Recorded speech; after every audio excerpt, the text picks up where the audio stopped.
সংস্কার ও নির্বাচনের প্রস্তুতি একই সঙ্গে চলবে প্রধান উপদেষ্টা।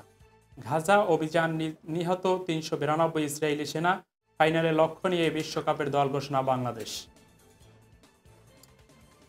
আসসালামু আলাইকুম, মাস্টার মিডিয়ার দুপুরের সংবাদে স্বাগতম। আপনাদের সাথে আমি আছি আনিসুর রহমান। এতক্ষণ শুনছিলেন সংবাদ শিরোনাম, এবারে বিস্তারিত। সংস্কার ও নির্বাচনের প্রস্তুতি একই সঙ্গে চলতে থাকবে বলে জানিয়েছেন অন্তর্বর্তী সরকারের প্রধান উপদেষ্টা ডক্টর মোহাম্মদ ইউনূস। সকালে রাজধানী খামারবাড়ি কৃষিবিদ ইনস্টিটিউশন বাংলাদেশ কেআইবি 2 দিন ব্যাপী জাতীয় সংলাপের ভিডিও বার্তায় উদ্বোধনী বক্তব্যে তিনি একথা বলেন। ফোরাম অফ বাংলাদেশ স্ট্র্যাটেজির FBS আয়োজনে ঐক্য সংস্কার ও নির্বাচন বিষয়ে এ জাতীয় সংলাপ শুরু হয়। ডক্টর ইউনূস বলেন, নির্বাচনের প্রস্তুতির কাজ মূলত নির্বাচন কমিশনের। নাগরিকদের নির্বাচনের তারিখ না পাওয়া পর্যন্ত এই প্রক্রিয়ার সময় দিতে হয় না, কিন্তু সংস্কারের কাজে সকল নাগরিককে অংশগ্রহণ করতে হবে। অন্যদিকে আন্তর্জাতিক খবর। ইসরায়েলি সামরিক বাহিনীর তথ্য মতে মধ্য গাজা উপত্যকায় লড়াইরত অবস্থায় অমিত লেবি নামের আরও এক রিজার্ভ সেনা নিহত হয়েছেন।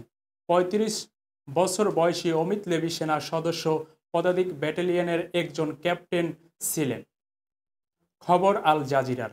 1 বছরের বেশি সময় ধরে গাজায় চলমান ইসরায়েলি সামরিক অভিযানের ৩৯২ জন ইসরায়েলি সেনা নিহত হয়েছে। অন্যদিকে 1 বছরের বেশি সময় ধরে গাজায় ৪৫,০০০-এর বেশি মানুষ নিহত হয়েছে। গাজায় স্বাস্থ্য মন্ত্রণালয় অভিযানে সেখানে এখন পর্যন্ত ৪৫,৩৬১ ফিলিস্তিনি নিহত হয়েছে। এছাড়া আহত হয়েছে আরও ১,০৭,৮০৩ জন। গাজায় নুসাইরান শরণার্থী শিবিরে আল আওদা হাসপাতালের কাছেই ইসরায়েলি বিমান হামলায় 5 সাংবাদিক নিহত হন। আল কুদুস স্টুডেন্ট চ্যানেলের সাংবাদিক একটি সম্প্রচার ভ্যানের ভেতরে বসে হাসপাতালের নিকটবর্তী ঘটনাবলী কভার করার সময় ইসরায়েলের হামলার শিকার হন। খেলার খবর। ক্রিকেট খেলার খবর খেলার খবর ক্রিকেট।